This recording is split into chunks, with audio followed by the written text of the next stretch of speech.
The Bravi dining room was designed for endurance rather than comfort. The table was long, polished to a muted sheen, and heavy enough that no generation had ever bothered replacing it.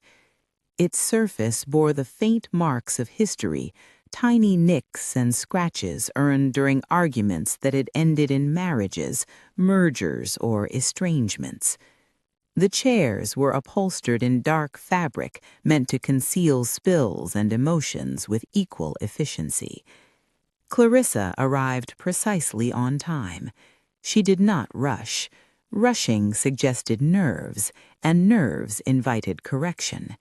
She took her seat at the right hand of her grandfather, smoothing her skirts with habitual precision. Duke Raffaello Bravi presided at the head of the table like a man who had never once needed to announce his authority.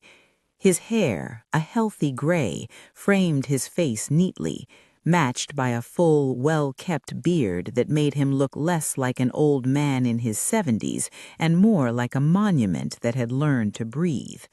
His build remained solid, shoulders broad beneath his coat, posture straight without effort.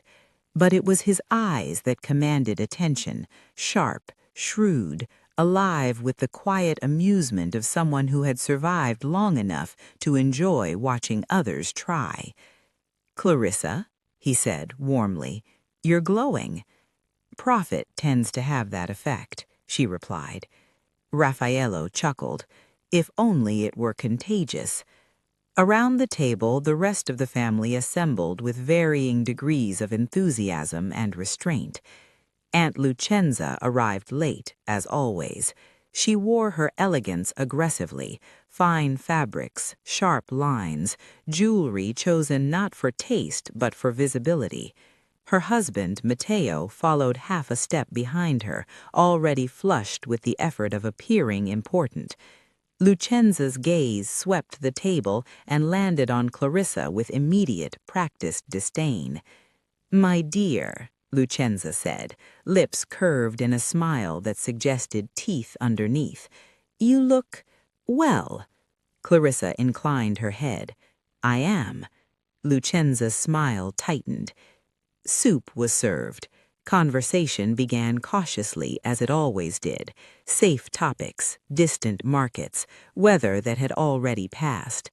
Clarissa participated minimally, answering when addressed, allowing others to fill the space with their own voices.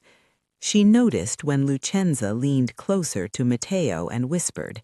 She noticed when Matteo cleared his throat too loudly. She noticed when the servants moved with slightly more attention than usual. This was not an ordinary dinner. Raffaello set his spoon down with deliberate finality. "So," he said mildly, "I hear my granddaughter has been shopping." The table stilled. Lucenza's eyes lit up. "Shopping?" she echoed. "How quaint! Do tell us, Clarissa, what novelty caught your eye this time?" Clarissa lifted her spoon and tasted the soup. Perfectly seasoned, she approved. "I acquired labor," she said calmly. Lucenza chuckled. "Labor? You make it sound so transactional." "It is," Clarissa replied. Matteo leaned forward eagerly. "We heard there was an incident." Clarissa met his gaze coolly. "Did you?" "Yes," Matteo continued, emboldened. "Something about a slave fighting guards. Very dramatic." "How inefficient," Clarissa said mildly. Lucenza blinked. Raffaello's eyes gleamed. "A slave who fights guards," Lucenza continued, recovering quickly. "Surely that's not the sort of thing one brings into a respectable household." Clarissa set her spoon down. "On the contrary, a man capable of defending property is a sensible acquisition." Lucenza arched her brow. "Property?" Clarissa smiled thinly. "Yes, mine." The silence that followed was thick enough to spread. Raffaello leaned back in his chair, studying Clarissa with open interest. "And is this property stable?" Clarissa did not look at him immediately. She let the question settle, let its implications breathe. He follows instructions. He observes boundaries. He understands hierarchy. Lucenza scoffed. Until he doesn't. Clarissa's gaze flicked to her aunt. If that becomes the case, I will address it. And if he embarrasses us, Matteo pressed. Clarissa tilted her head slightly. Then he will have merely mirrored the behavior already present at this table. Lucenza inhaled sharply. Raffaello laughed outright. Well played, he said, eyes bright. Very well played. Lucenza's lips thinned. You are bold, Clarissa. No, I am prepared. The second course arrived, interrupting the tension just long enough for knives to be picked up and alliances recalculated. Lucenza watched Clarissa over the rim of her glass, eyes narrowed. And the girl? Lucenza asked suddenly. I heard there was a girl as well. Clarissa did not hesitate. Yes. What use is a child? Lucenza asked, feigning curiosity. Sentiment? Clarissa's voice cooled. Skill. Lucenza laughed softly. A child with skill. How charming. How threatening, Clarissa corrected. Raffaello's gaze sharpened. Explain. Clarissa folded her napkin carefully. She produces work that others cannot replicate easily. That gives us leverage. Matteo frowned. What sort of work? Clarissa met Raffaello's eyes directly. Textile innovation. The word innovation landed like a stone in still water. Raffaello's smile was slow. Ah. Lucenza's expression flickered, interest warring with suspicion. You intend to sell thread now? Clarissa's lips curved. No, I intend to sell absence. Lucenza stared.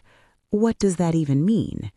It means, Clarissa said evenly, that I will make something rare enough that people will pay to be seen wearing it, and ashamed to be caught imitating it. Raffaello's laughter was quiet but genuine. You always did understand appetite.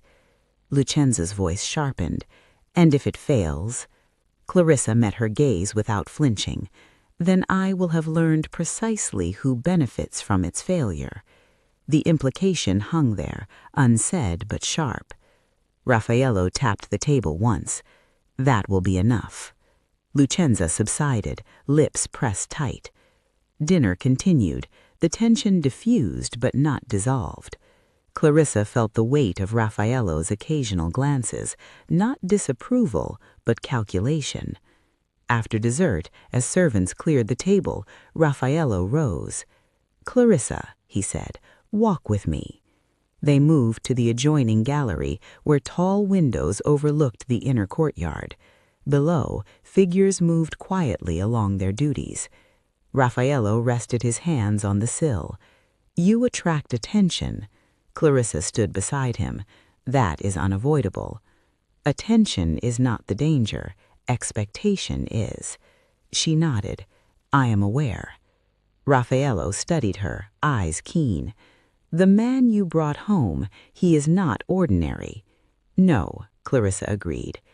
Do you know how not ordinary? He asked. Clarissa's gaze drifted to the courtyard below, where a tall figure stood near the outer hall, still as a sentry. No, she said honestly, but I intend to. Raffaello smiled, pleased. Good. Curiosity tempered by caution. That is how this family survives. He straightened. One more thing. Yes, grandfather? If he becomes a liability, Raffaello said calmly, I will expect you to choose the family. Clarissa did not hesitate. I always do. Raffaello searched her face for a long moment, then he nodded, satisfied. As they turned back toward the dining room, Clarissa allowed herself one quiet breath. The table had tested her. She had held. Outside, in the fading light, Tefan stood watch.